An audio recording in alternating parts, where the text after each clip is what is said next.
प्यारे बच्चों, class 12th Hindi elective और हिंदी कोर दोनों विषय के लिए, साथ ही आर्ट्स साइंस कॉमर्स सभी के लिए महत्वपूर्ण जेसीईआरटी द्वारा ऑफिशियल ऑब्जेक्टिव क्वेश्चन जारी किया गया है। उसी को आपको बता रहा हूं जो इस बार परीक्षा के लिए आपका महत्वपूर्ण है। चैनल पर पहली बार है तो सब्सक्राइब कर ले और हिंदी कोर और इलेक्टिव के बच्चों को यह वीडियो जरूर शेयर कर दे, क्योंकि यह अभिव्यक्ति और माध्यम से क्वेश्चन है और ये आर्ट्स साइंस कॉमर्स सभी को एक ही पढ़ना है और कोर लैंग्वेज और इलेक्टिव लैंग्वेज दोनों में भी क्वेश्चन सेम रहेगा। तो चलिए हम लोग शुरू करते हैं।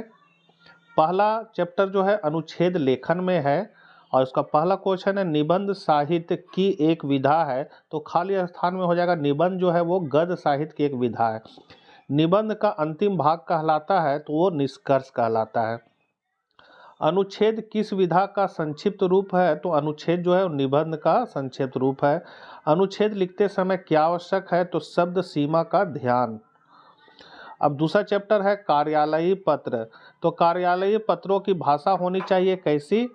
तो औपचारिक होनी चाहिए। अधिसूचना का अंग्रेजी अनुवाद है नोटिफिकेशन। ये बहुत इंपॉर्टेंट है, बार बार एग्जाम में पूछता है। अधिसूचना का अंग्रेजी अनुवाद है नोटिफिकेशन। परिपत्र किस श्रेणी का पत्र है? तो कार्यालयीय। अधिसूचना का प्रकाशन कहाँ होता है? तो ये होता है राजपत्र अर्थात गजट में। टिप्पण जो है वो कितने प्रकार के होते हैं? तो 2 प्रकार। पूर्व में प्रेषित पत्र का उत्तर न आने की दशा में कार्यालय को पुनः स्मरण दिलाने के लिए भेजा गया पत्र क्या कहलाता है? तो वो कहलाता है अनुस्मारक। ये भी बहुत इंपॉर्टेंट क्वेश्चन है। कार्यालय पत्र में सबसे ऊपर लिखा जाता है तो पत्र क्रमांक। परिपत्र किस शैली में लिखा जाता है? तो अन्य पुरुष शैली। एक ही विषय का पत्र जब एक स्थान से कई प्रेषितों को भेजा जाता है तो उसे कहते हैं, तो इसे हम लोग कहेंगे परिपत्र। एक अधिकारी दूसरे अधिकारी को व्यक्तिगत शैली में पत्र लिखता है तो उसे कहते हैं अर्ध शासकीय पत्र। सरकारी या शासकीय पत्र के अधोलेख में लिखा जाता है तो ये लिखा जाता है भवदीय। किस पत्र में प्रेषक एक ही व्यक्ति होता है तथा पाने वाले कई? तो वो होता है परिपत्र में। कौन सा पत्र औपचारिक पत्र के अंतर्गत नहीं आता है? तो ये आता है व्यक्तिगत पत्र जो नहीं आता है। प्रारूपण को कहा जाता है ड्राफ्टिंग। रिपोर्ट किसे कहते हैं? तो प्रतिवेदन को। ये इंपॉर्टेंट है। पत्र प्रारंभ करते समय संबंधित अधिकारी को संबोधित किया जाता है तो महोदय। सरकारी गजट में जनसाधारण की जानकारी के लिए प्रकाशित होने वाले आलेख को कहते हैं तो अधिसूचना।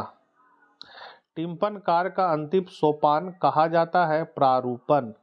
गस्ती चिट्ठी या परिक्रमिक पत्र किस पत्र का अन्य नाम है? परिपत्र। तीसरा चैप्टर जन संचार माध्यम। तो संचार शब्द की उत्पत्ति चर शब्द से हुई है जिसका अर्थ है चलना। इंपॉर्टेंट है। भारत में हिंदी का प्रथम समाचार पत्र कौन सा है? उतंग मारतंग। इंपॉर्टेंट है, बहुत बार एग्जाम में आया है क्वेश्चन। पीटीआई क्या है? तो समाचार एजेंसी। इंपॉर्टेंट है। श्रव्य जनसंचार माध्यम कौन सा है? तो रेडियो। इंपॉर्टेंट है। मुद्रण का आरंभ किस देश में हुआ? चीन में। भारत का पहला छापाखाना कब खुला? तो ये सन 1556 में। भारत का पहला छापाखाना कहाँ पर लगाया गया था? गोवा में। भारत में पहली मूक फिल्म राजा हरिश्चंद्र 1913 में बनाने का श्रेय किसको जाता है? तो दादा साहेब फाल्के। भारत में बनी पहली बोलती फिल्म का नाम आलम आरा। इंपॉर्टेंट है। दूरदर्शन की रजत जयंती कब मनाई गई? 1984। रेडियो कब अस्तित्व में आया? 1895। हिंदी का पहला साप्ताहिक पत्र उदंग मार्तंग का संपादन 1826 में किसने किया? जुगल किशोर शुक्ल। इंपॉर्टेंट है। संचार प्रक्रिया में आई बाधाओं को कहते हैं शोर। संचार प्रक्रिया की शुरुआत किससे होती है? स्रोत या संचालक। रेडियो जनसंचार का कौन सा माध्यम है? तो श्रव्य मतलब सुनने वाला। पत्रकारिता दिवस कब मनाया जाता है? 30 मई। संचार के मुद्रण माध्यम में शामिल किया जाता है तो समाचार पत्र, पत्रिकाएं और पंपलेट, ये सभी। चौथा ऑप्शन हो जाएगा। इंटरनेट पत्रकारिता का पहला दौर कब था? तो 1982 से 1992। एक प्रसिद्ध संचार शास्त्री है विल्वर श्रम। उल्टा पिरामिड शैली का प्रयोग किस लेखन में होता है? तो समाचार लेखन में इंपॉर्टेंट है। चौथा चैप्टर, अखबार की आवाज़ किसे माना जाता है? तो संपादकीय। निम्न में से किसे समाचार पत्र की आत्मा कहा जाता है? तो संपादकीय पृष्ठ। संपादकीय किसी भी समाचार पत्र या पत्रिका की रीति नीति का दर्पण होता है। यह कथन किसका है? तो डॉक्टर हरि मोहन का। संपादक को उसके विविध कार्यों में सहायता प्रदान करना किसका कार्य है? तो संयुक्त संपादक का। संपादकीय लेखन का दायित्व किसका होता है? तो सहायक संपादक का और संपादक का, दोनों का होता है, इसलिए तीसरा हो जाएगा 1 और 2 दोनों। समाचार पत्र में किस पृष्ठ पर संपादक के नाम पत्र प्रकाशित किए जाते हैं? तो ये है संपादकीय पृष्ठ पर। 5वां चैप्टर, रिपोर्ट लेखन। रिपोर्ट प्रस्तुतिकरण की प्रक्रिया क्या कहलाती है? तो रिपोर्टिंग।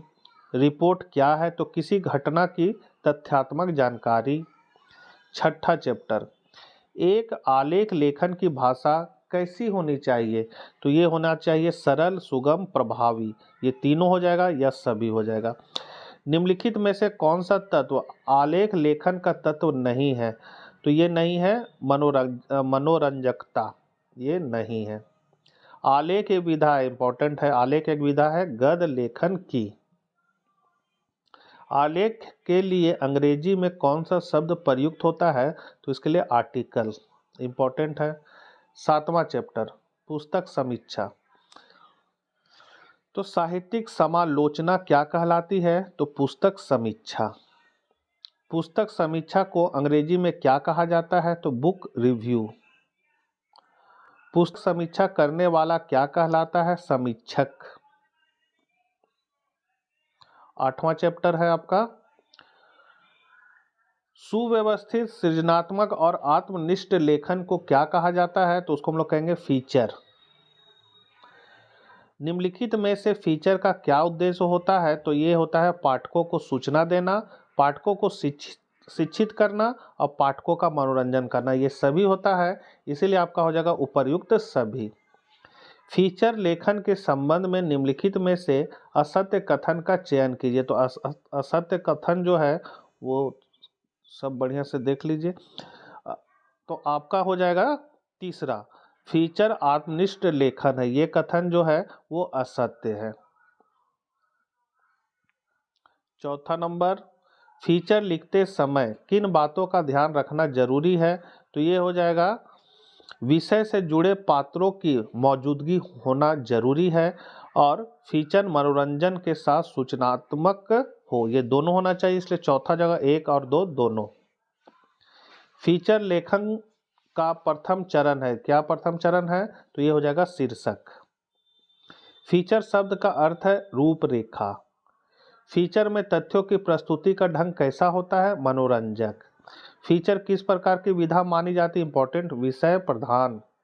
फीचर लेखन के लिए किसकी आवश्यकता होती है? तो कल्पना शक्ति की, अनुभूति की, अवलोकन की, तीनों की, इनमें सभी। निम्नलिखित में कौन फीचर लेखन का तत्व है? तो कल्पना। तो बच्चों ये थे JCERT द्वारा ऑफिशियल अभिव्यक्ति और माध्यम का जारी किया गया ऑब्जेक्टिव क्वेश्चन। आशा करते हैं वीडियो आपके लिए उपयोगी साबित होगा। मिलते हैं हम लोग नेक्स्ट वीडियो में। जय हिंद, जय भारत।